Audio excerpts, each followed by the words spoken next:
Straight ലൈനിലേക്ക് സ്വാഗതം. ബ്രെയിനിൽ വരുന്ന ഗ്ലയോബ്ലാസ്റ്റോമ മൾട്ടിഫോമി എന്ന് പറഞ്ഞ കോമൺ ക്യാൻസറാണ്.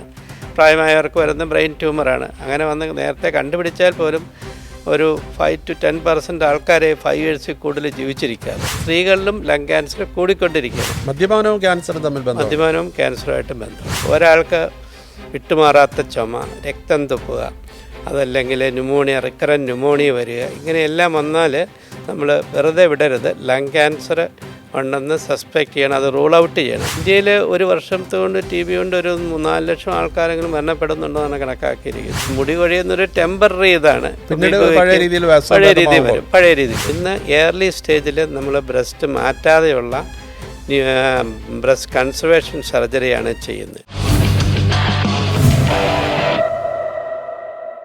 കേരളത്തിലെ പ്രമുഖ ക്യാൻസർ രോഗ ചികിത്സാ വിദഗ്ധനും റീജിയണൽ ക്യാൻസർ സെൻറ്റർ RCCയുടെ മുൻ സൂപ്രണ്ടും കിംസിലെ ഓങ്കോളജി വിഭാഗം സീനിയർ കൺസൾട്ടൻറ്റും ഡിപ്പാർട്ട്മെൻറ്റ് മേധാവിയുമായ ഡോക്ടർ ശ്രീ ജയപ്രകാശ് മാധവനാണ് നമ്മുടെ ഇന്നത്തെ അതിഥി.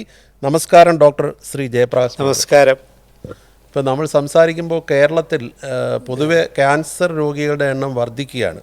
ഏകദേശം ഒരു വർഷം 1 ലക്ഷത്തോളം അടുപ്പിച്ച് പുതിയ രോഗികൾ വരുന്നതായി കാണുന്നു. എന്ത് പറയുന്നു? കേരളത്തിൽ എന്നല്ല, വേൾഡ് ഓവർ ക്യാൻസർ രോഗികളുടെ എണ്ണം കൂടിക്കൊണ്ടിരിക്കുകയാണ്. അപ്പോൾ അടുത്ത ഒരു 10 വർഷത്തിൽ ഒരു 50%, 25-50% കൂടുതലും ക്യാൻസർ വരാൻ ചാൻസ് ഉണ്ടെന്നാണ് കണക്കാക്കിയിരിക്കുന്നത്.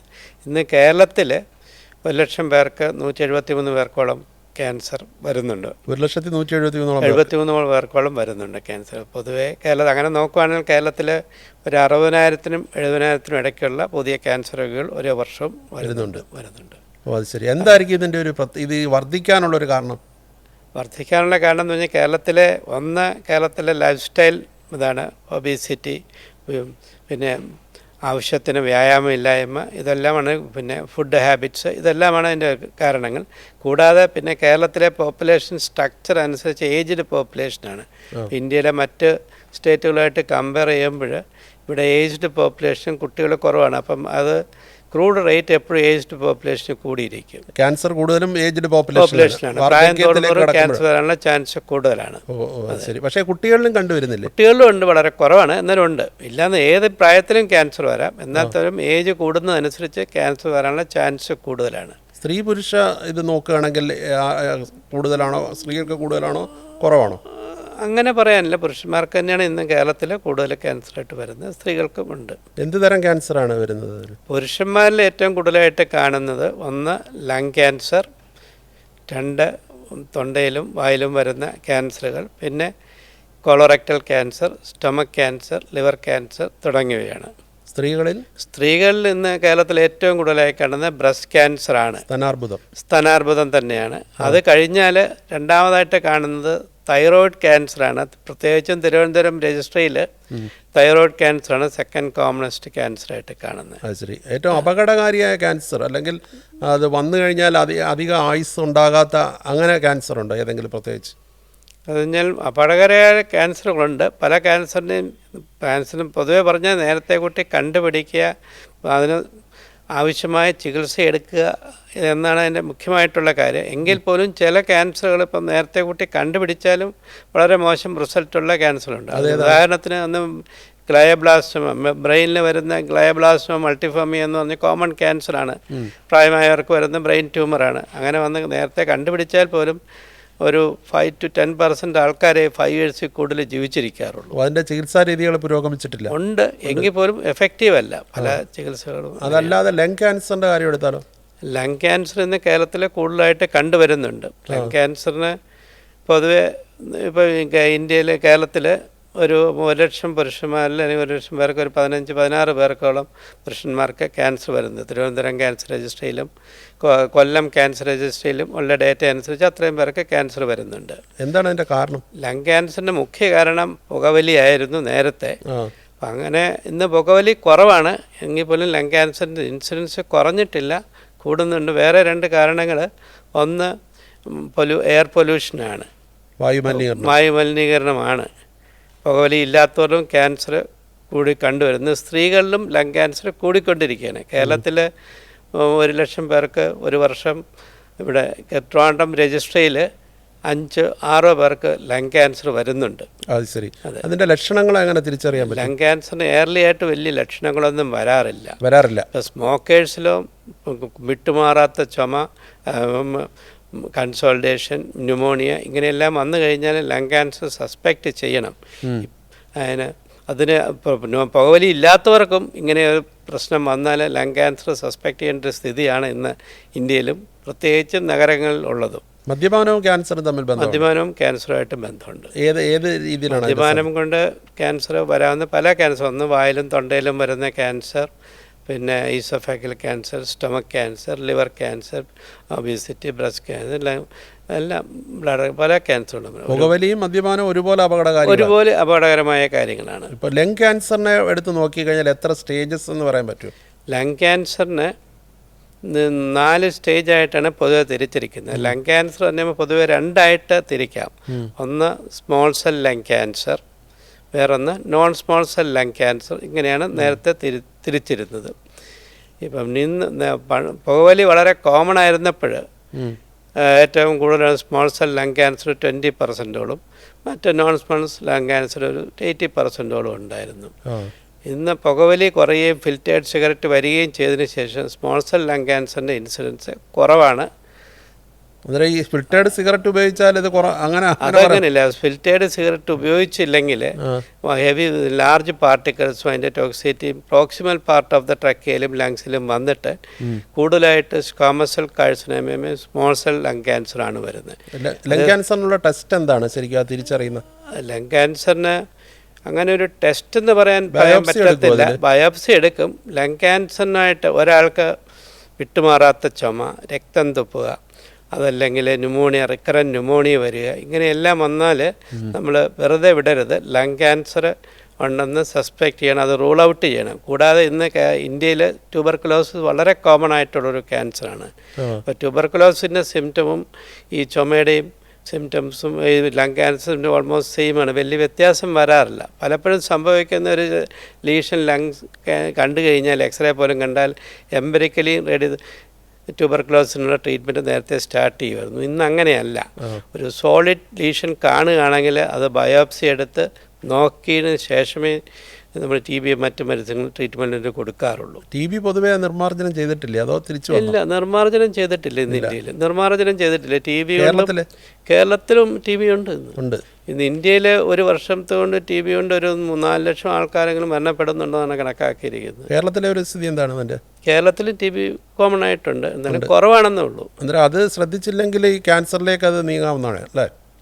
TB ക്യാൻസറായിട്ട് പോകുന്നില്ല, വരാം. TB ഉള്ളവർക്ക് ക്യാൻസർ വരാം. ഇതിൻ്റെ റിസ്ക് ഫാക്ടർ ഒന്നുമില്ല. സ്മോക്കിംഗ്, അറ്റ്മോസ്ഫിയറിക് പൊല്യൂഷൻ, ഇതെല്ലാം TBക്കും ഒരു കാരണം. ഇപ്പം മെട്രോയിൽ ഡൽഹിയിൽ എടുക്കുകയാണെങ്കിൽ TBയുടെ ഇൻസിഡൻസ് വളരെ കൂടുതലാണ്.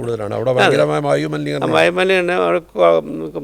മറ്റേ ഹൈജീൻ മോശമാണ്, കൺജസ്റ്റഡ് ലൈഫ് സ്റ്റൈൽ, ഇതിലൊക്കെ TB വരാനുള്ള ചാൻസ് വളരെ കൂടുതലാണ്. ലങ് ക്യാൻസറിൽ മരണനിരക്ക് എത്രത്തോളം ഉണ്ട്?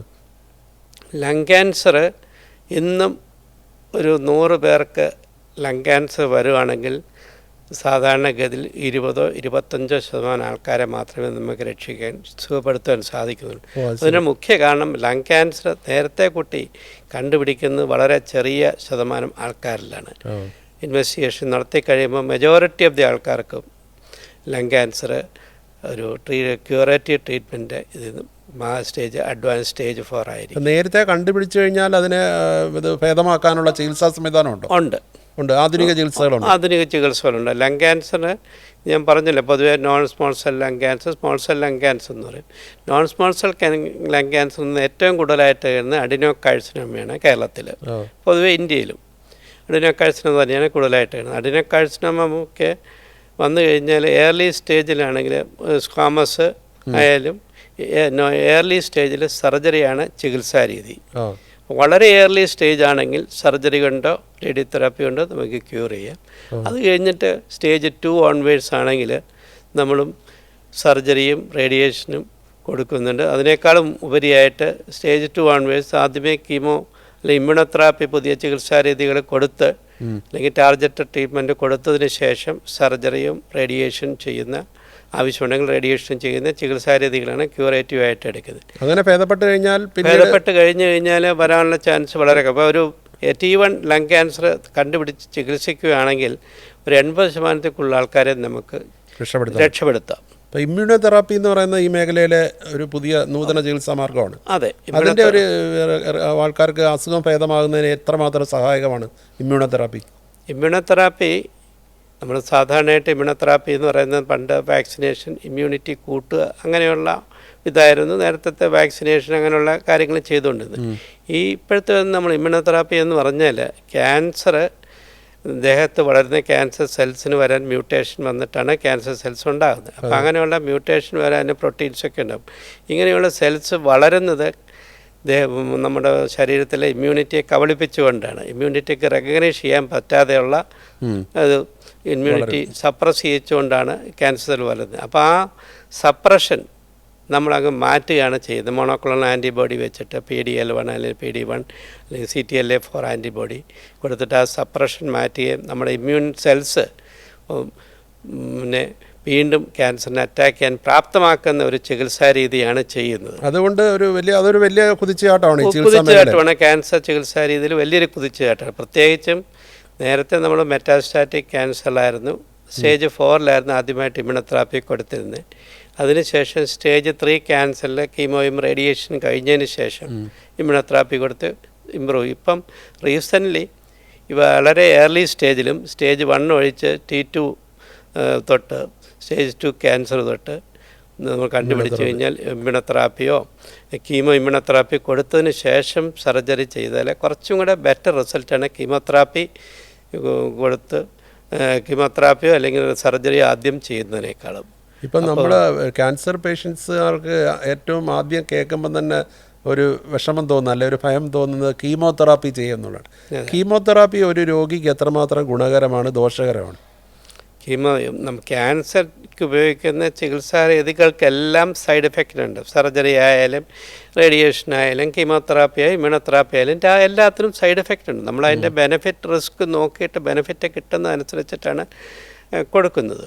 പക്ഷേ കീമോതെറാപ്പി ചെയ്യുമ്പോൾ മുടി പൊഴിയും. കീമോതെറാപ്പി ക്യൂറബിൾ ആയിട്ടുള്ള ക്യാൻസറുകൾ കീമോതെറാപ്പി 2 രീതിയിലാണ് ഉപയോഗിക്കുന്നത്. ഒന്ന് കീമോതെറാപ്പി കൊണ്ട് ക്യൂറബിൾ ആയിട്ടുള്ള ക്യാൻസറുകൾ അങ്ങനെയുള്ള ഇപ്പം പിള്ളേരിൽ വരുന്ന ലുക്കീമിയാസ് അതിൽ AML ഇങ്ങനെയുള്ളതെല്ലാം ഇന്ന് കീമോതെറാപ്പി കൊണ്ട് ക്യൂറബിൾ ആയിട്ടുള്ള ക്യാൻസർ, ജേം സെൽ ട്യൂമർ, പിന്നെ പീഡിയാട്രിക് ഓഷ്യാനിക് സാർക്കോമ, ഇതെല്ലാം ക്യൂറബിൾ വിൽസ് ട്യൂമർ, ഇതെല്ലാം ക്യൂറബിൾ ക്യാൻസറുകളാണ് കീമോതെറാപ്പി കൊണ്ട്. അതേസമയം നമ്മൾ സാധാരണയായി കാണുന്ന ബ്രസ്റ്റ് ക്യാൻസർ അല്ലെങ്കിൽ lung cancer, colorectal cancer, stomach cancer ഇതൊന്നും കീമോതെറാപ്പി മാത്രം കൊണ്ട് ക്യൂർ ചെയ്യാവുന്ന ക്യാൻസറുകളല്ല. റെസ്പോൺസ് കിട്ടുമെന്ന് പറഞ്ഞാലും മറ്റേ നേരത്തെ സൂചിച്ച പോലെ ഒരു സസ്റ്റൈൻഡ് ആയിട്ടൊരു ക്യൂറേറ്റീവ് ഇത് കിട്ടാറില്ല. അത് മെയിൻ ട്രീറ്റ്മെൻറ്റുണ്ട്, സർജറിയുടെയോ റേഡിയേഷൻ്റെ കൂടെയോ അല്ലെങ്കിൽ നമുക്ക് അഡ്ജൻ്റായിട്ട് കീമോതെറാപ്പി ഉപയോഗിക്കുന്നത്. ബ്രസ്റ്റ് ക്യാൻസറിൽ നമ്മൾ ആദ്യം നിയോജൻ കീമോതെറാപ്പി കൊടുത്തിട്ട് ചില ബയോളജി അനുസരിച്ചിട്ട് കീമോതെറാപ്പി കൊടുത്ത് പിന്നെ അല്ലെങ്കിൽ അഡ്ജൻ കീമോതെറാപ്പി കൊടുക്കും. ആധുനിക ചികിത്സാ രീതി ഒരുപാട് പുരോഗമിച്ചെങ്കിലും ഈ കീമോതെറാപ്പിയുടെ പാർശ്വഫലങ്ങൾ ഇപ്പം മുടി പൊഴിയുക അല്ലെങ്കിൽ വായിക്കകത്ത് ഉള്ള സ്കിന്നിന് പ്രശ്നം ഉണ്ടാകുക അല്ലെങ്കിൽ ഭക്ഷണത്തോട് താല്പര്യം കുറയുക, ആ ഒരു സൈഡ് എഫക്റ്റുകൾ മാറ്റാനുള്ള ഒരു ചികിത്സാ രീതിയിൽ പുരോഗതി ഉണ്ടായിട്ടില്ലേ? ഇപ്പം കീമോതെറാപ്പിയുടെ ചികിത്സാ രീതിയിൽ സൈഡ് എഫക്റ്റ് കുറയാനുള്ള മെഡിസിൻസ് ഉപയോഗിക്കുന്നുണ്ട് നമ്മൾ. സാധാരണ ഗതിയിൽ ഇപ്പോൾ കീമോതെറാപ്പി കൊടുത്താൽ ബോൺ ഇൻഫെക്ഷൻ വരാനും ബോൺമാരോ സെപ്പറേഷൻ അത് മാറ്റാൻ വേണ്ടി നമ്മൾ ഗ്രോത്ത് ഫാക്ടേഴ്സ് കൊടുക്കുന്നുണ്ട്. അതിന് വൊമിറ്റിംഗ് ഇങ്ങനെയുള്ള കാര്യങ്ങൾക്ക് ആൻറ്റിയോമെറ്റിക് ട്രീറ്റ്മെൻറ്റ്സ് ഉണ്ട്. അതുപോലെ മുടി കൊഴിയുന്നതിനും ഇപ്പം ഹെയർ കൂളിംഗ് ഒക്കെ ചെയ്യാറുണ്ട്. സെലക്റ്റഡ് സെൻറ്റേഴ്സിൽ നമ്മൾ ചെയ്യാറുണ്ട് ഹെയർ കൂളിംഗ്. അതൊരു പക്ഷേ ടെമ്പററി ആയിട്ടുള്ള മുടി കൊഴിയുന്നൊരു ടെമ്പററി ഇതാണ്. പഴയ രീതിയിൽ വരും, അസുഖം ഭേദമായി കഴിഞ്ഞാൽ വരും. അതുപോലെ ഇപ്പം തൈറോയിഡ് ക്യാൻസറിൻ്റെ കാര്യം വരും. തൈറോയിഡ് ക്യാൻസറിൻ്റെ ലക്ഷണം നേരത്തെ തിരിച്ചറിയാൻ പറ്റും? തൈറോയിഡ് ക്യാൻസർ ഇന്ന് കേരളത്തിൽ ഏറ്റവും കൂടുതലായിട്ട് പ്രത്യേകിച്ച് സ്ത്രീകൾ കൂടുതലായി കണ്ടുവരുന്നു. അതിന് മെയിനായിട്ടുള്ള റീസൺ ഇന്നത്തെ സ്ക്രീനിങ് മെത്തേഡ്. സാധാരണ സ്ത്രീകൾക്കായാലും പെൺകുട്ടികൾക്കും പ്രായം പൂർത്തിയാകുമ്പോൾ തൈറോയ്ഡ് ഗ്രന്ഥിയും വളരുകയും ഒരു ഗോയിറ്ററസ് ടെൻഡൻസി വരാറുണ്ട്. അപ്പോൾ എന്തെങ്കിലും അൾട്രാസൗണ്ട് സ്കാൻ ഇന്ന് വളരെ കോമൺ ആയിട്ട് ഇവിടെ നെക്ക് ചെയ്യുന്നുണ്ട്. അതുകൊണ്ട് നമ്മൾ നേരത്തെ കുട്ടി പിക്കപ്പ് ചെയ്യുന്നു. അതുകൊണ്ടാണ് തൈറോയ്ഡ് ക്യാൻസറിൻ്റെ ഇൻസിഡൻസ് കൂടുന്നത്. അതിൻ്റെ ഏറ്റവും നല്ല വശം എന്ന് പറഞ്ഞാൽ തൈറോയ്ഡ് ക്യാൻസർ ഇൻസിഡൻസ് കൂടുകയാണെങ്കിലും തൈറോയ്ഡ് ക്യാൻസറിൻ്റെ മരണനിരക്ക് ഒട്ടും കൂടിയിട്ടില്ല. അതെ, അതല്ല ഇപ്പോൾ ലങ് ക്യാൻസർ ഫീമെയിൽസിൽ കൂടുന്നു എന്ന് ഞാൻ പറഞ്ഞു. പക്ഷേ ലങ് ക്യാൻസറിൽ ഇപ്പോൾ 6 പേർക്കൊരു അല്ലെങ്കിൽ 5 പേർക്ക് 1,00,000 പേർക്ക് വരുന്നെങ്കിൽ നമുക്ക് സേവ് ചെയ്യാൻ പറ്റുന്ന ചിലപ്പോൾ 1-2 പേരെ ആയിരിക്കും. അതേസമയം തൈറോയ്ഡ് ക്യാൻസർ ഇപ്പോൾ ഇവിടുത്തെ ട്രിവാൻഡ്രത്തെ 14 പേർക്ക് 1,00,000 പേർക്ക് 16 പേർക്ക് തൈറോയ്ഡ് ക്യാൻസർ വരുന്നുണ്ടെന്നാണ് കണക്കാക്കിയിരിക്കുന്നത്. അതിൽ 14 പേരെ വളരെ ചുരുക്കം നമുക്ക് സേവ് ചെയ്യാൻ പറ്റിയെന്ന് വരും. അതെ, തൈറോയ്ഡ് ക്യാൻസർ സ്ത്രീകൾക്ക് മാത്രമല്ലല്ലോ, പുരുഷന്മാർക്കും വരും. തൈറോയ്ഡ് ഗ്രന്ഥികൾ നീക്കം ചെയ്യുന്നതുകൊണ്ടുണ്ടാകുന്ന ഒരു എന്തായിരിക്കും അതിൻ്റെ ഒരു എഫക്റ്റ്? അല്ല, തൈറോയ്ഡ് വളരെ എസെൻഷ്യൽ ആയിട്ടൊരു ഗ്രന്ഥിയാണ്. അപ്പോൾ നമ്മൾ ടോട്ടൽ തൈറോയ്ഡക്ടമി കഴിഞ്ഞാൽ ലൈഫ് ലോങ് ആയിട്ട് തൈറോയ്ഡ് അതിൻ്റെ ഹോർമോൺ റീപ്ലേസ്മെൻറ്റ് കൊടുക്കണം. അത് മാത്രമല്ല, വെൽ ഡിഫറൻഷ്യേറ്റഡ് തൈറോയ്ഡ് ട്യൂമേഴ്സ് എല്ലാം തൈറോയ്ഡ് ഡിപ്പെൻഡൻ്റ് ആണ്. TSH, അപ്പോൾ TSH ഏറ്റവും സപ്രസ് ചെയ്ത് ലൈഫ് ലോങ് ആയിട്ട് നമ്മൾ കീപ്പ് ചെയ്യും. മരുന്ന് കഴിച്ചുകൊണ്ട് പ്രത്യേകിച്ചും പെൺകുട്ടികൾക്കൊക്കെ ആണെങ്കിൽ, സ്ത്രീകളിലാണെങ്കിൽ ഇപ്പോൾ ഫ്യൂച്ചർ പ്രഗ്നൻസിക്കും അതിനെല്ലാം നമ്മൾ വളരെ ശ്രദ്ധിച്ച് വേണം ചെയ്യുവാൻ. ഹോർമോൺ റീപ്ലേസ്മെൻറ്റ് കൊടുക്കുകയും. ഇപ്പോൾ ക്യാൻസറിൻ്റെ എണ്ണം വർദ്ധിച്ചു വരുന്നു എന്ന് പറഞ്ഞു. അന്നേരം ഏറ്റവും കോമൺ ആയിട്ടുള്ളതിൽ ഏറ്റവും ക്യൂറബിൾ ആയിട്ടുള്ള ക്യാൻസർ ഏതാണ് പെട്ടെന്ന് കണ്ടുപിടിച്ചാൽ? എല്ലാം ഒരുപോലാണോ അതോ? ഇപ്പം ബ്രസ്റ്റ് ക്യാൻസർ ഒരു 1 സെൻറ്റിമീറ്റർ താഴെയുള്ളൊരു ട്യൂമർ കണ്ടുപിടിക്കുകയാണെങ്കിൽ ഇന്നും ഒരു 90-95% ആൾക്കാരെയും ക്യൂർ ചെയ്യാവുന്നതാണ്. അതെ, അതുപോലെ റിമൂവ് ചെയ്യുന്നത് ബ്രസ്റ്റ് ക്യാൻസറിന് 2 ചികിത്സാരീതികളാണ്. ഒന്ന്, ബ്രസ്റ്റ് ക്യാൻസറിന് ബ്രസ്റ്റിലെ ഡിസീസ് കൺട്രോൾ, ലോക്കൽ ഡിസീസിന് കൺട്രോൾ. അതിന് നമ്മൾ നേരത്തെ ബ്രസ്റ്റ് മാറ്റുന്ന ചികിത്സാരീതിയായിരുന്നു മാസ്റ്റക്ടമി എന്ന് പറയും. ഇന്ന് ഏർലി സ്റ്റേജിൽ നമ്മൾ ബ്രസ്റ്റ് മാറ്റാതെയുള്ള ബ്രസ്റ്റ് കൺസർവേഷൻ സർജറിയാണ് ചെയ്യുന്നത്. അത് പക്ഷേ ആദ്യം കണ്ടുപിടിക്കണം. ആദ്യം കണ്ടുപിടിച്ച് ചികിത്സിച്ചാൽ ബ്രസ്റ്റ് മാസ്റ്റക്ടമി ചെയ്യുന്നതിനേക്കാളും നല്ല ക്വാളിറ്റി ഓഫ് ലൈഫും റിസൾട്ടും ബെറ്ററാണ് മാസ്റ്റക്ടമി ബ്രസ്റ്റ് കൺസർവ് ചെയ്യുന്നത്. ബ്രസ്റ്റ് ക്യാൻസർ ഉണ്ടോ ഇല്ലയോ എന്ന് അറിയാം, മാമോഗ്രാം ചെയ്താൽ അറിയാൻ പറ്റും. അറിയാം. സാധാരണ ഇതിൽ ബ്രസ്റ്റ് ക്യാൻസർ കൂടുതലും പ്രായം തുടർന്നാണ്, യങ് ഏജിലും വരാം. എന്നാലും ഇവിടെ ഏറ്റവും കൂടുതൽ 40 വയസ്സ് 50 വയസ്സിന് ശേഷമുള്ളവരിലാണ് ബ്രസ്റ്റ് ക്യാൻസർ കൂടുതലായിട്ട് കാണുന്നത്. അപ്പോൾ നമ്മൾ ഹൈ റിസ്ക് ആൾക്കാർ, ഫാമിലി ഹിസ്റ്ററി ബ്രസ്റ്റ് ക്യാൻസർ ഉള്ളവർക്ക് അല്ലെങ്കിൽ എന്തെങ്കിലും റിസ്ക് മാമോഗ്രാഫി സ്ക്രീനിങ് നടത്താം. 45 ഇയേഴ്സ് കഴിഞ്ഞവർ വർഷം തോറോ അല്ലെങ്കിൽ 2 വർഷത്തിലൊരിക്കലോ മാമോഗ്രാഫിക് സ്ക്രീനിങ് നടത്തുന്നത് നല്ലതാണ്. മാമോഗ്രാം സ്ക്രീനിങ് ഇവിടെ എല്ലായിടത്തും ഈസിലി അവൈലബിൾ ആണ്. RCCയിൽ, മെഡിക്കൽ കോളേജിൽ, ഇവിടുത്തെ പ്രൈവറ്റ് സെൻറ്റേഴ്സിലും, കിംസ് ക്യാൻസർ എല്ലായിടത്തും അവൈലബിൾ ആണ്. പക്ഷേ അതിനൊരു ബോധവൽക്കരണം കൂടെ വേണം അല്ലേ? ബോധവൽക്കരണം വേണം. പിന്നെ ഈ സ്ക്രീനിങ് നമ്മുടെ കേരളത്തിൽ ഇന്നും ഒരു ഓർഗനൈസ്ഡ് ആയിട്ടുള്ള ക്യാൻസർ പ്രിവെൻറ്റീവ് സ്ക്രീനിങ് പ്രോഗ്രാം ഒന്നും നടക്കുക. എല്ലാം ഓപ്പർച്യൂണിസ്റ്റിക് ഡിമാൻഡ് അനുസരിച്ച് ചെയ്തു കൊടുക്കുന്ന ഒരു സ്ക്രീനിങ് മെത്തേഡേ ഉള്ളൂ. കൃത്യമായിട്ടുള്ള ഒരു സ്റ്റാറ്റിസ്റ്റിക്സ് ക്യാൻസറിൻ്റെ കാര്യത്തിലുണ്ടോ? പ്രത്യേകിച്ച് സർക്കാർ ആശുപത്രികളിലുള്ളത് മാത്രമല്ലേ? അല്ല, മെജോറിറ്റി ട്രീറ്റ്മെൻറ്റും പ്രൈവറ്റ് സെക്ടറിലല്ല. ഇന്നിപ്പോൾ കേരളത്തിലെ സ്റ്റാറ്റിസ്റ്റിക്സ് കളക്ട് ചെയ്യാൻ വേണ്ടിയിട്ട് കേരള ക്യാൻസർ രജിസ്ട്രി ഉണ്ട്. ക്യാൻസർ രജിസ്ട്രി കേരളത്തിലെ 3 റീജിയണൽ ക്യാൻസർ സെൻറ്റേഴ്സ്, റീജിയണൽ RCCക്കും കൊച്ചിൻ ക്യാൻസർ സെൻറ്ററിനും മലബാർ ക്യാൻസർ സെൻറ്ററിനും ചുമതല കൊടുത്തിരിക്കുക. അവർ കേരളത്തിൽ വരുന്ന എല്ലാ ആശുപത്രികളിലും വരുന്ന ചികിത്സയ്ക്ക് വരുന്നവരുടെ ഡാറ്റ കളക്ട് ചെയ്യും, ഒന്നിച്ച് കമ്പൈൽ ചെയ്തിട്ട് അതിൻ്റെ ഡാറ്റ പ്രസിദ്ധീകരിക്കുകയാണ് ചെയ്യാൻ പോകുന്നത്. അങ്ങനെ ചെയ്യുന്നുണ്ട്. അത് ചെയ്യുന്നുണ്ട്. അത് ഈ ഡാറ്റ നമ്മൾ പിന്നെ നാഷണൽ ക്യാൻസർ രജിസ്ട്രി ആയിട്ടും കമ്പൈൻഡ് ആയിട്ടാണ്. പിന്നെ ചില ഹോസ്പിറ്റൽസിന് അവരുടേതായ ട്യൂമർ രജിസ്ട്രീസ്, ഹോസ്പിറ്റൽ ബേസ്ഡ് രജിസ്ട്രീസ് ഉണ്ട്. ഹോസ്പിറ്റൽ ബേസ്ഡ് രജിസ്ട്രികൾ പ്രത്യേകത അവിടുത്തെ ചികിത്സാ സംവിധാനങ്ങളും അവിടുത്തെ എക്സ്പെർട്ടൈസും അനുസരിച്ച് വരുന്ന കേസിനൊരു ബയസ് ഉണ്ടാവും. അതിപ്പോൾ പോപ്പുലേഷൻ ബേസ്ഡ് രജിസ്ട്രി കേരളത്തിൽ 2 എണ്ണമാണ് ആദ്യം സ്റ്റാർട്ട് ചെയ്തത്. ഒന്ന് തിരുവനന്തപുരം ഡിസ്ട്രിക്റ്റിലെ പോപ്പുലേഷൻ, അത് RCC ആണ് നടന്നത്.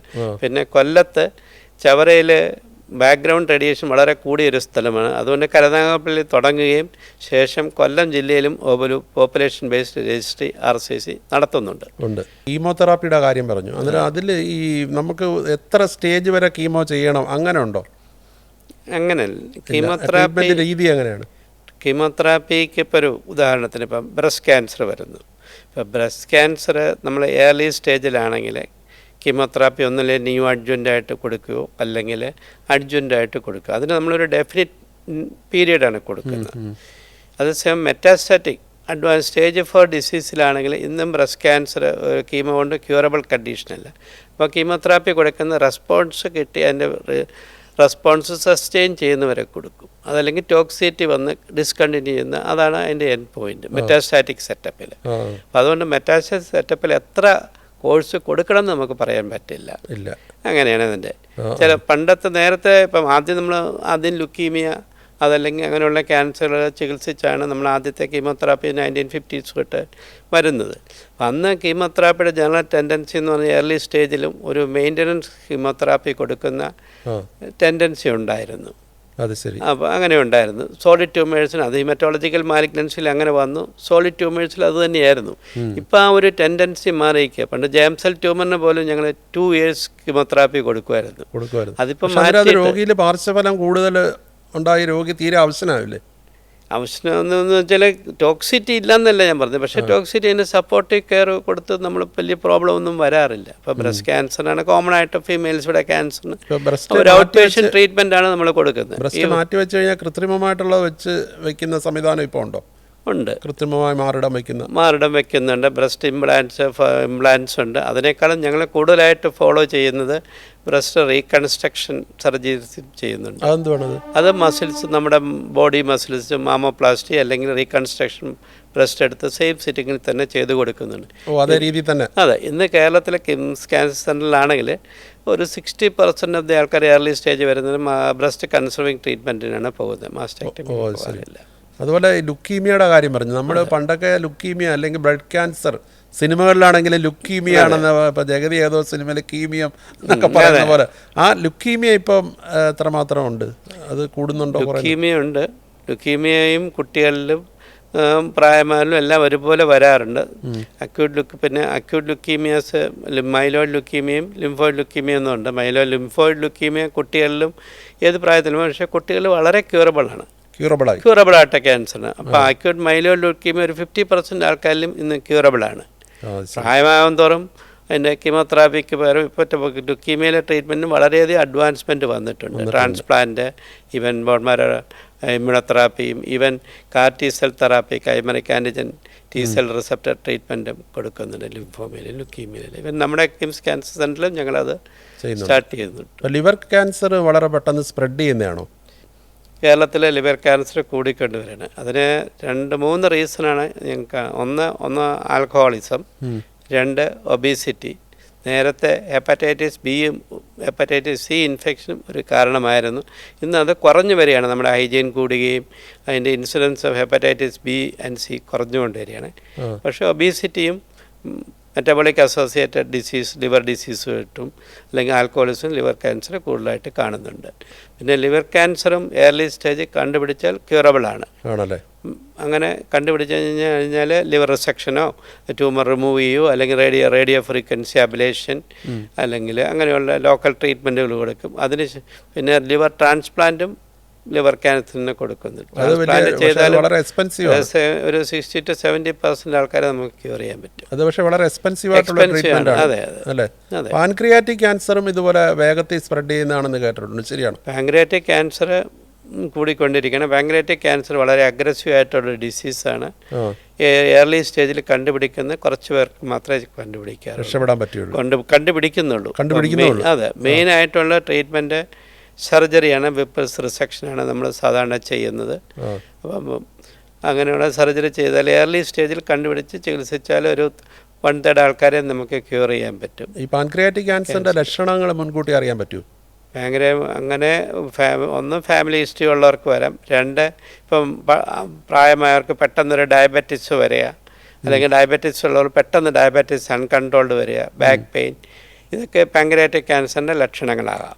പിന്നെ ജോണ്ടിസ് ആണ് വേറൊരു ലക്ഷണം വരുന്നത്. ജോണ്ടിസ്, ഒബ്സ്ട്രക്റ്റീവ് ജോണ്ടിസ് വരെ ഹെഡ് ഓഫ് പാൻക്രിയാസ് വന്നു കഴിഞ്ഞാൽ അങ്ങനെ വരുമ്പോൾ അത് അഡ്വാൻസ് സ്റ്റേജിലായിരിക്കും ഇതൊക്കെ ഈ സിംറ്റംസ് വരുന്നത്. അതാണ് അതിനെ ബുദ്ധിമുട്ട്. ഈ ഡയബറ്റീസും പ്രഷറും നിയന്ത്രിച്ചില്ലെങ്കിൽ അത് ക്യാൻസറിലേക്ക് വഴിതെളിക്കൂ?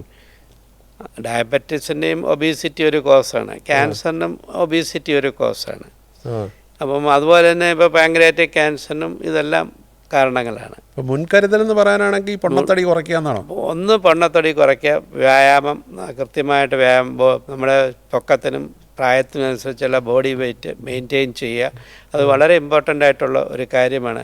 ഇന്ന് പ്രത്യേകിച്ചും പണ്ട് വ്യായാമം വളരെ കൂടുതലായിരുന്നു, കുട്ടികളിലായാലും സ്കൂളുകളിലായാലും. ഇന്ന് അങ്ങനെയല്ല. ഇപ്പോൾ വീടുകളിലായാലും കുട്ടികളിലായാലും കുട്ടികളെ സ്പോർട്സിലോട്ടോ അതിന് തള്ളിവിടുന്ന ഒരു പ്രവണതയില്ല. പഠിക്കുക, കമ്പ്യൂട്ടറിൻ്റെ മുമ്പിലിരിക്കുക, പഠിക്കുക. അങ്ങനെ സ്കൂളുകളിൽ പ്ലേ ഗ്രൗണ്ട് ഉണ്ടെന്നേ ഉള്ളൂ, അവിടെ പ്ലേ ഒന്നും നടക്കുന്നില്ല. ഇവിടുത്തെ തിരുവനന്തപുരം മെയിൻ പല സ്കൂളിലും അങ്ങനെ തന്നെയാണ്. വ്യായാമം ഇല്ല എന്നുള്ളൊരു ഇതാണ്. അത് ശരി. ആരോഗ്യത്തിനുള്ള ഇമ്പോർട്ടൻസും ആരോഗ്യത്തിനെ കുറിച്ചുള്ള ഒരു അവബോധം സ്കൂൾ തലത്തിലെ കുട്ടികൾക്ക് കൊടുക്കേണ്ടതാണ്. നമ്മൾ വർജിക്കേണ്ട ഭക്ഷണങ്ങളുണ്ടോ ഇതിനിപ്പോൾ ക്യാൻസർ അതിനെ ബാധിക്കാൻ ഇടയാക്കും എന്നുള്ള രീതിയിൽ ഏതെങ്കിലും ഭക്ഷണം ഉപേക്ഷിക്കേണ്ടതുണ്ടോ? ഹൈ ഫാറ്റ് കണ്ടന്റുള്ള കൊഴുപ്പ് കൂടിയ പറ്റി ക്യാൻസർ വരാനുള്ള ചാൻസ് കൂടുതലാണ്. അതുപോലെ തന്നെ ആൽക്കഹോൾ അങ്ങനെ ഉപയോഗിച്ചാൽ ക്യാൻസർ വരാനുള്ള ചാൻസ് ഉണ്ട്. ഇതെല്ലാം ഇതിൻ്റെ കാരണങ്ങളാണ്. അല്ല ക്യാൻസറിനൊരു പർട്ടിക്കുലർ ഫുഡ് ക്യാൻസർ വരുത്തുന്നു എന്ന് പറയാൻ പറ്റില്ല. പക്ഷേ എണ്ണ ഉപയോഗിക്കുന്നതിലൊക്കെ നിയന്ത്രണം വേണം. പലതിലും ടോക്സിൻസ് ഉണ്ടാവും. അതാണ് മെയിൻ ആയിട്ട് വരുന്നത്. രോഗകാരണങ്ങൾ അല്ലെങ്കിൽ ഇതിന് വഴിതെളിക്കുന്ന കാരണങ്ങൾ എണ്ണി പറഞ്ഞാൽ ഏറ്റവും ഒന്നാമത്തെ എന്താണ്? ഒന്ന് ഇന്ന് ക്യാൻസർ ലൈഫ് സ്റ്റൈൽ ആണ്. ഒന്ന് വ്യായാമമില്ലായ്മ, രണ്ട് പൊണ്ണത്തടി. അത് ഇന്ന് കേരളത്തിൽ കൂടി വരുന്നതാണ്. കുട്ടികളിൽ പോലും ഇന്ന് പൊണ്ണത്തടിയുള്ള പിള്ളേർ വളരെയധികം ഉണ്ട്. അവർക്കെല്ലാം ഫ്യൂച്ചറിൽ ക്യാൻസർ വരാനുള്ള ചാൻസ് കൂടുതലാണ്. പിന്നെ ആഹാര ക്രമീകരണം, ഫാറ്റ് പിന്നെ പ്രോസസ്ഡ് ഫുഡ് കഴിക്കുന്നവർക്കും ക്യാൻസർ വരാനുള്ള ചാൻസ് കൂടുതലാണ്. പ്രത്യേകിച്ചും റെഡ് മീറ്റ്, പ്രോസസ്ഡ് മീറ്റ് കഴിക്കുന്നവർക്ക് വരാനുള്ള ചാൻസ്. ഇപ്പോൾ ഈ പ്രോസ്റ്റേറ്റ് ക്യാൻസർ പുരുഷന്മാരിൽ വളരെ പ്രോസ്റ്റേറ്റ് നീക്കം ചെയ്യണമെന്നും പറയുന്നത് അങ്ങനെയുണ്ട്. അതേസമയം വിദേശത്ത് നടത്തിയ ഒരു സർവേയിൽ ഇപ്പോൾ എത്രയോ അത് ആവശ്യമില്ലാതെ ഈ പ്രോസ്റ്റേറ്റ് നീക്കം ചെയ്യുന്നുണ്ടെന്നും അങ്ങനെയും പറയുന്നുണ്ട്. എന്താണ് അതിനെക്കുറിച്ച്? പ്രോസ്റ്റേറ്റ് ക്യാൻസർ പ്രായമായവരിൽ ഏറ്റവും കൂടുതലായിട്ട് കാണുന്ന, പ്രത്യേകിച്ച് പുരുഷന്മാരിൽ കാണുന്ന ക്യാൻസറാണ് പ്രോസ്റ്റേറ്റ് ക്യാൻസർ. സാധാരണഗതിയിൽ പ്രോസ്റ്റേറ്റ് ക്യാൻസർ ഡയഗ്നോസ് ചെയ്യുന്ന 70 വയസ്സ് കൂടുതൽ ആവറേജ് ഏജ് എത്രയാണ്. 50 വയസ്സ് കഴിഞ്ഞും പ്രോസ്റ്റേറ്റ് ക്യാൻസർ വരാറുണ്ട്. പ്രോസ്റ്റേറ്റ് ക്യാൻസറിൻ്റെ ചില ക്യാൻസർ വളരെ ഇൻഡോളൻ്റ് ആയിട്ട് ലൈഫ് സ്റ്റൈലിൽ ലൈഫിൽ പ്രോബ്ലം വരാത്തവരുണ്ട്. ചിലർക്ക് അഗ്രസീവ് ക്യാൻസറാണ്. പക്ഷേ സ്റ്റേജ് അനുസരിച്ചിട്ടാണ് പ്രോസ്റ്റേറ്റ് ക്യാൻസറിൻ്റെ ചികിത്സ നിശ്ചയിക്കുന്നത്. ഇപ്പോൾ ഏർലി സ്റ്റേജിൽ പ്രോസ്റ്റേറ്റ് ക്യാൻസർ കണ്ടുപിടിച്ചാൽ, പ്രത്യേകിച്ചും പ്രോസ്റ്റേറ്റ് ക്യാൻസർ കൺഫൈൻഡ് ടു പ്രോസ്റ്റേറ്റും അല്ലെങ്കിൽ റീജിയണൽ ലിംഫ് നോഡ്സിനാണെങ്കിൽ നമ്മളൊരു ക്യൂറേറ്റീവ് ട്രീറ്റ്മെൻറ്റാണ് കൊടുക്കുന്നത്. അതിന് കൊടുക്കുന്ന പ്രോസ്റ്റേറ്റ് ക്യാൻസറിന് നമ്മൾ ഒന്ന് ആക്റ്റീവ് സർവീലൻസ് എന്ന് പറയും. ഏർലി സ്റ്റേജിൽ കണ്ടുപിടിച്ച് വലിയ ബുദ്ധിമുട്ടില്ല, 70 വയസ്സ് കഴിഞ്ഞ് എക്സ്പെക്റ്റൻസി ഓഫ് ലൈഫ് കുറവുള്ളവർക്കൊക്കെ നമ്മൾ സാധാരണഗതിയിൽ ഒരു സർവീലൻസ് കൊടുക്കും. പ്രോബ്ലം ഇല്ലാതെ ഇടയ്ക്കിടയ്ക്ക് MRI എടുത്ത് നോക്കി ട്രീറ്റ്മെൻറ്റ് ഇല്ലാതെ കൊടുക്കുന്ന ഒരു ഇതുണ്ട്. അതുപോലെ തന്നെ വേറെ ചികിത്സ 2 രീതിയിൽ. ഒന്ന് സർജറിയാണ്, പ്രോസ്റ്ററ്റക്ടമിയാണ് എയർലി ക്യാൻസർ പേഷ്യൻസിന് കൊടുക്കുന്നത്. മൂന്നാമത്തെ ചികിത്സാ രീതി റേഡിയേഷൻ കൊടുത്തിട്ട്, റാഡിക്കലായിട്ട് റേഡിയേഷൻ കൊടുത്ത് പ്രോസ്റ്റേറ്റ് മാറ്റാതെ. ഈ 3 ചികിത്സാ രീതികളാണ് ഇന്ന് എയർലി സ്റ്റേജ് പ്രോസ്റ്റേറ്റ് ക്യാൻസർ നമ്മൾ ചെയ്യുന്നത്. ഇപ്പം മാത്രമല്ല വളരെ ലിമിറ്റഡ് മെറ്റാസ്റ്റസിസ് ഉള്ള പേഷ്യൻസിനെ നമ്മൾ ക്യൂറേറ്റീവ് ഇൻ്റൻറ്റോടുകൂടി സിസ്റ്റമിക് ട്രീറ്റ്മെൻറ്റിൻ്റെ കൂടെ ലോക്കൽ ട്രീറ്റ്മെൻറ്റ്, റേഡിയേഷനോ സർജറിയോ ചെയ്യാറുണ്ട്. ഏറ്റവും അപകടകാരിയായ ക്യാൻസറിനെ കുറിച്ച് ചോദിച്ചു. രോഗിക്ക് ഏറ്റവും പെയിൻഫുൾ ആയിട്ടുള്ള ക്യാൻസർ ഏതാണ്? പെയിൻഫുൾ എന്ന് പറഞ്ഞു കഴിഞ്ഞാൽ ക്യാൻസർ എവിടെയാണ് വരുന്നതെന്ന് അനുസരിച്ച് ഇപ്പോൾ ലോക്കൽ കൺട്രോൾ വന്നു കഴിഞ്ഞാൽ, സാധാരണ നമ്മുടെ കാണുന്ന ഹെഡ് ആൻഡ് നെക്ക് ക്യാൻസർ അല്ലെങ്കിൽ വസ്തികൾ വന്ന് സെർവൈക്കൽ ക്യാൻസർ, ഇതൊക്കെ അല്ലെങ്കിൽ ലോക്കൽ കൺട്രോൾ കിട്ടുന്നില്ലെങ്കിൽ ലോക്കൽ കൺട്രോളിൽ ഒരു വളരെ പെയിൻഫുള്ളായിട്ടൊരു ക്യാൻസറാണ്. അത് പാങ്ക്രിയാറ്റിക് ക്യാൻസർ ലോക്കൽ കൺട്രോൾ കിട്ടുന്നില്ലെങ്കിൽ നല്ല പെയിൻ വരും. പ്രത്യേകിച്ചും ഇത് പാങ്ക്രിയാറ്റിക് ഇൻഫിൽട്രേഷനുകളുടെ സീലിയാക് പ്ലക്സസ് ഇൻവോൾവ്മെൻറ്റ് വന്നാൽ പെയിൻ മാനേജ്മെൻറ്റ് കൊടുക്കും. ഇന്ന് അങ്ങനെയാണ് പെയിൻഫുൾ. പിന്നെ ബോൺ ഫ്രാക്ചർ, ബോൺ ഇൻവോൾവ്മെൻറ്റ് വരും ഒക്കെ പെയിൻ വരാറുണ്ട്. അപ്പോൾ അതിനനുസരിച്ചിട്ട് പെയിൻ കൺട്രോൾ വളരെ ഇമ്പോർട്ടൻ്റ് ആയിട്ടുള്ളൊരു കാര്യമാണ് ക്യാൻസർ പേഷ്യൻ്റെ ചികിത്സാ രീതിയിൽ. അപ്പോൾ ഏർലി സ്റ്റേജിലും ചിലപ്പോൾ പെയിൻ ഉണ്ടെങ്കിൽ നമ്മൾ പെയിൻ കൺട്രോൾ ഉള്ള ചികിത്സാ രീതികൾ ചെയ്യും. Pain and palliative care cancer കെയറിൻ്റെ ഒരു ഇൻ്റഗ്രേറ്റഡ് പാർട്ടാണ്. ഇപ്പോൾ ക്യാൻസർ ചികിത്സയും വളരെ എക്സ്പെൻസീവ് അല്ലേ പൊതുവേ? ക്യാൻസർ ചികിത്സ എക്സ്പെൻസീവ് ആണ്. പക്ഷേ ഇപ്പോൾ ഈ 4ാമത്തെ സ്റ്റേജിലെത്തിയ ഒരു ക്യാൻസർ പേഷ്യൻറ്റിനെ വീണ്ടും കൂടുതൽ ചികിത്സകൾ കൊടുത്ത് രക്ഷിച്ചെടുക്കാൻ പറ്റുമോ? ഇങ്ങനെ ഒരുപാട് ട്രീറ്റ്മെൻറ്റുകൾ കൊടുത്ത്? അതല്ല, ക്യാൻസർ പേഷ്യൻസ് ഇപ്പം ഞാൻ ഏർലി സ്റ്റേജിൽ കണ്ടുപിടിച്ചാൽ നമ്മൾ ക്യൂറേറ്റീവ് ഇൻറ്റൻറ്റോട് കൂടി തന്നെയാണ് ചികിത്സിക്കുന്നത്. അന്നേരം ചില റിസ്ക് ഫാക്ടേഴ്സ് എടുക്കും നമ്മൾ. അതേസമയം ഇപ്പോൾ സ്റ്റേജ് 4 ക്യാൻസർ വന്നു കഴിഞ്ഞാൽ നമ്മുടെ മെയിൻ ഒബ്ജക്റ്റീവ് കഴിഞ്ഞാൽ ഒന്ന് good quality of life, prolongation of life, അതിനനുസരിച്ചുള്ള ചികിത്സാരീതികളാണ് നമ്മൾ കൊടുക്കുന്നത്. അതെ. ഡോക്ടറുടെ ദീർഘകാലത്തെ സർവീസ് എക്സ്പീരിയൻസിൽ ഇപ്പോൾ ഇത്തരം രോഗികളെ വളരെ പ്രമുഖരടക്കം ഒരുപാട് പേരെ ട്രീറ്റ് ചെയ്തിട്ടുണ്ട്. എന്തെങ്കിലും പേഴ്സണൽ ആയിട്ടുള്ള എക്സ്പീരിയൻസ് ഓർക്കുന്നുണ്ടോ? ഇന്ന ഒരു പ്രമുഖ നേതാവിനെയോ അല്ലെങ്കിൽ പ്രമുഖ വ്യക്തിയെയോ അല്ലെങ്കിൽ ഏതെങ്കിലും ഒരു പേഷ്യൻറ്റിനെ രക്ഷിക്കാൻ ശ്രമിച്ചു, ചിലപ്പോൾ രക്ഷപ്പെടാത്ത അത്തരം വ്യക്തിപരമായ ധാരാളം അനുഭവങ്ങളുണ്ട്. അതിൻ്റെ കാര്യം രക്ഷപ്പെട്ടവരുണ്ട്, രക്ഷപ്പെടാത്തവരുമുണ്ട്. അപ്പം അത് നമ്മൾ ഈ ക്യാൻസർ പേഷ്യൻറ്റിനെ കുറിച്ച് പറയുമ്പോൾ നമ്മൾ പേഷ്യൻ്റെ പ്രൈവസി വളരെയധികം ഇമ്പോർട്ടൻ്റ് ആയിട്ടുള്ളൊരു കാര്യമാണ് ഏത് ചികിത്സാ രീതികളും.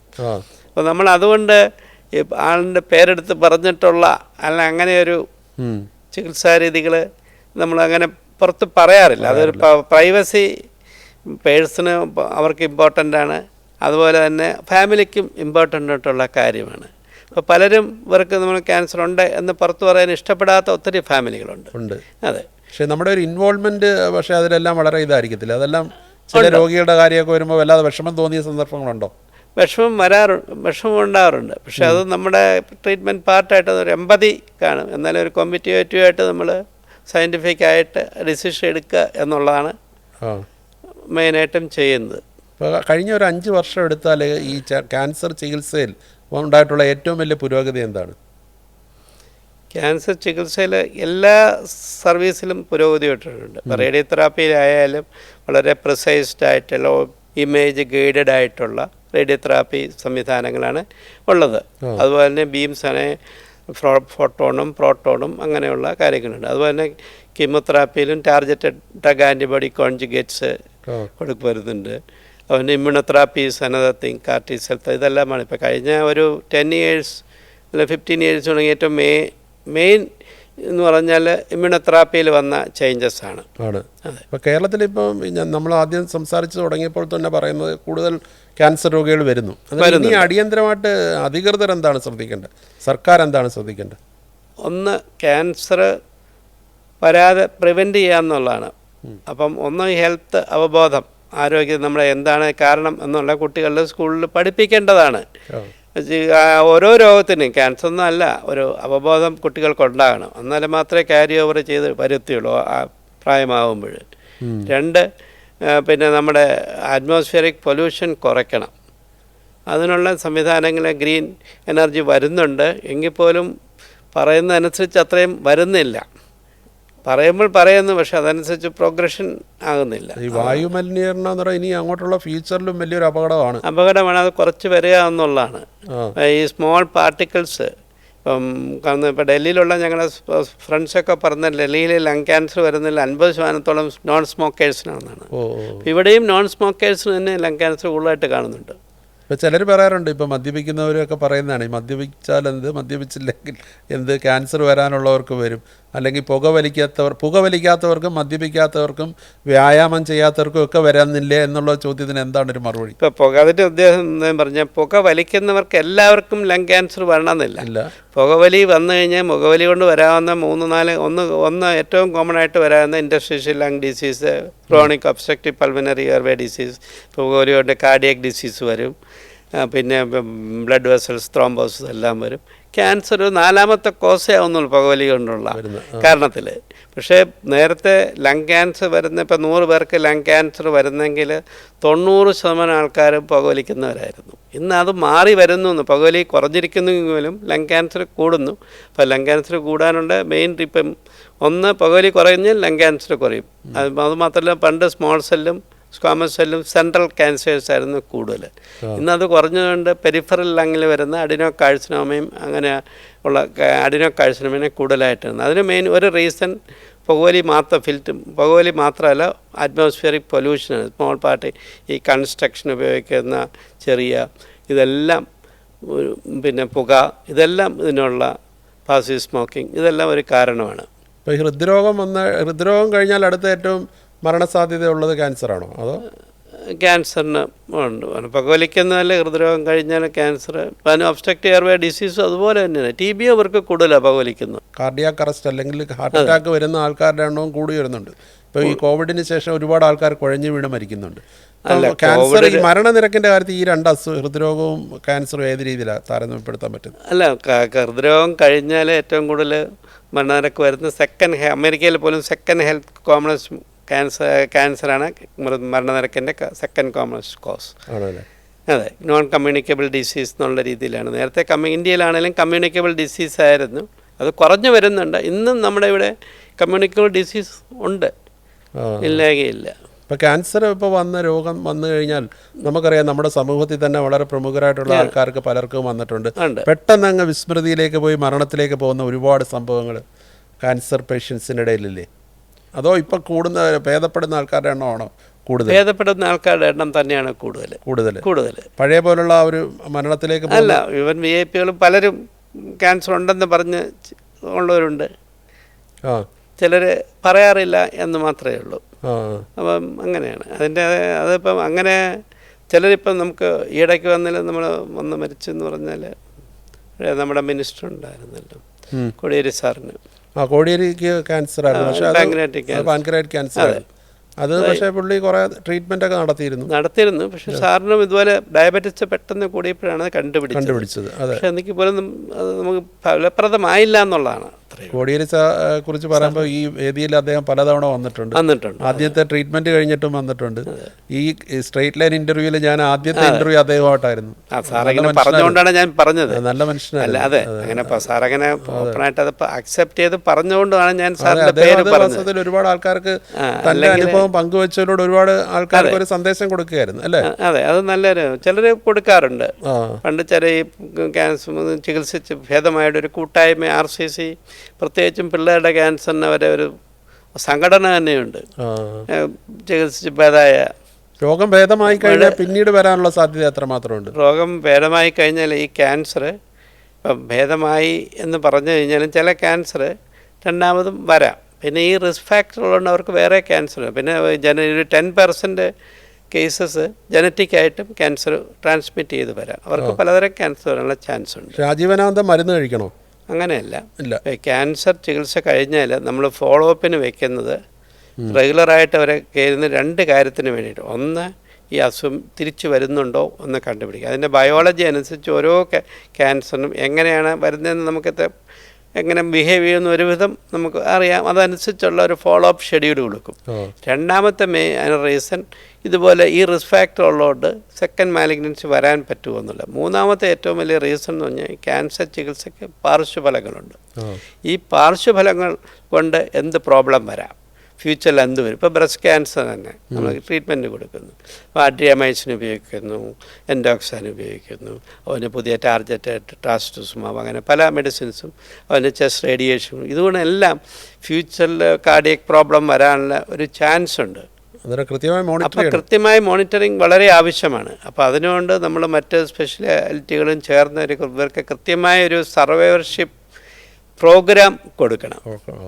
ചികിത്സാ പദ്ധതി തുടർ നടപടിയായിട്ട് കൊടുക്കണം. അപ്പോൾ മെയിനായിട്ടും ക്യാൻസർ വന്നു കഴിഞ്ഞാൽ ആൾക്കാർ വല്ലാതെ പേടിക്കുന്നവരുണ്ട്, വളരെ ധൈര്യത്തോടെ നേരിടുന്നവരുണ്ട്. ഇതോടുകൂടി എല്ലാം തീർന്നു എന്നുള്ള ആശങ്കയൊന്നും വേണ്ടല്ലോ. എന്താണ് ക്യാൻസർ വരുന്നവരോട് ഡോക്ടർ, ഇത്രയും നാളത്തെ എക്സ്പീരിയൻസ് ഉള്ള ഒരു ഡോക്ടർ എന്നുള്ള നിലയിൽ ക്യാൻസർ വന്നാൽ കൃത്യമായിട്ടുള്ള ചികിത്സാ രീതികൾ ഡോക്ടർ പറയുന്നുണ്ട് എടുക്കുക എന്നുള്ളതാണ്. മനസാന്നിധ്യത്തോടുകൂടി എടുക്കുക എന്നുള്ളതാണ്. മാനസികാവസ്ഥ ഒരു ഘടകമാണ്. പേടിക്കേണ്ട കാര്യമില്ല. അതെ, എന്നാലും ഇപ്പോഴും അത് പറയുമ്പോൾ ആൾക്കാർക്കൊരു ബുദ്ധിമുട്ടാണ്. അപ്പോൾ പെട്ടെന്ന് നമ്മൾ സ്ട്രെയിറ്റ് ഇത് ക്യാൻസറാണ് പ്രോഗ്നോസിസ് പറയില്ല. ആദ്യം നമ്മൾ പതുക്കെ പറഞ്ഞ് ആദ്യം റിലേറ്റീവ്സുമായിട്ട് ഡിസ്കസ് ചെയ്ത് പിന്നെ പതുക്കെയാണ് ട്രീറ്റ്മെൻറ്റ് എടുക്കുന്നതിന് മുമ്പ് പതുക്കെ നമ്മൾ ഈ ഡിസീസ് കാര്യങ്ങളും ഡിസ്കസ് ചെയ്യാറുള്ളൂ. റിലേറ്റീവ്സിൻ്റെ ഒരു റോള് നിർണായകമാണ്. റിലേറ്റീവ്സിൻ്റെ റോള് പ്രത്യേകിച്ച് നമ്മുടെ സമൂഹത്തിലെ റിലേറ്റീവ്സും മറ്റ് സോഷ്യലും ആൾക്കാരും വളരെ നിർണായകമായ അതിപ്പോൾ ചിലർ അതാണ്. അപ്പോൾ ക്യാൻസർ രോഗികൾക്ക് കൂടുതൽ ആശ്വാസം പകരാൻ കഴിയട്ടെ. എല്ലാ ആശംസകളും. Thank you.